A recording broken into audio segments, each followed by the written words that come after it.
Good afternoon, everyone. So I was laying and I was just, hanging out, just chilling. And all these thoughts started coming to my mind.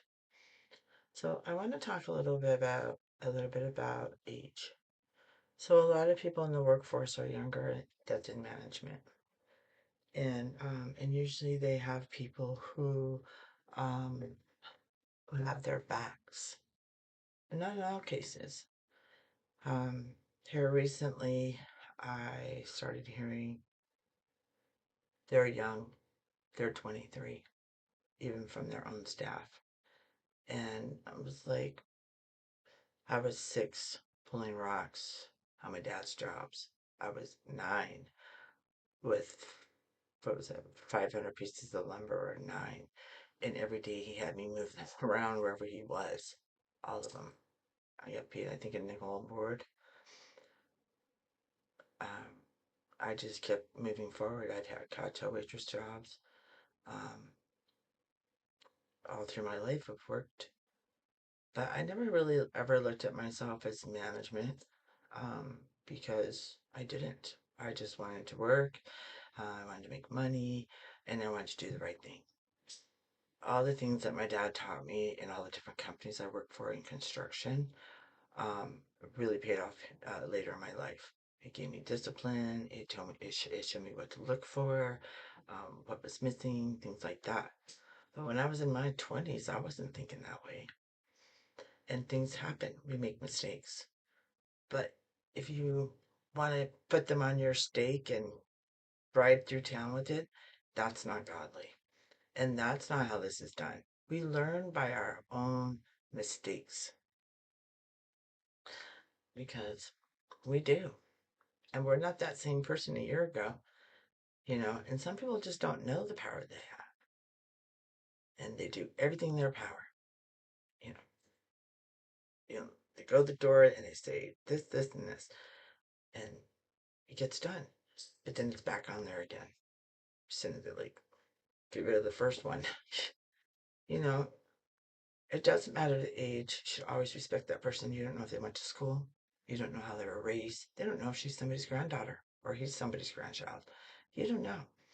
So my daughter worked on a golf course for 2 years, and the owner's grandson came to work a day with her, and and everybody knew, who he was. But my daughter didn't care. Here's your sponge. Here's your hose, and this is what we do. And your phone doesn't come out until you have a private moment when you're not working or or, or providing what is needed of you. And we have washing. I mean, she would wash over 200 carts on her own shift. She worked hard. She had to vacuum them, make sure everything was clean, turned in anything that was left. And then she got to know her customers, so she looked for those things first, and then she would hand them to them. She was accused of something she didn't do either, and it was by a priest. And then I had to set him straight a couple of times. And the very last time, I never saw him again. But what he put out there, you can't get back. So, and remember, it can happen to you. Because I know it's happened to me, because we think we know more than we should, or we think we know, or we make assumptions, and we don't. And it's really best to just help them out, do as you're told, and deal with it. You know, it could be jealousy. Who cares? I mean, my daughter has had long employment with some very serious companies, and she has a list of recommendations, and she's young.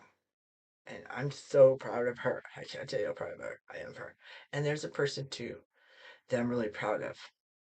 I'm proud of her like no tomorrow. She's not related to me, and I don't know her first name. Um, but when you watch this, thumbs up to you, sweetie. And I'm very proud of you. If no one has ever told you that they're proud of you, I'm proud of you. You've made a big difference even in my own life. And I hear the next person say to me about your age, I'm going to put them in their place again. So we make mistakes, and it's okay. We learn from them, and it is what it is. But we shouldn't have to lose our job over it. Peace and God bless. Bye for now.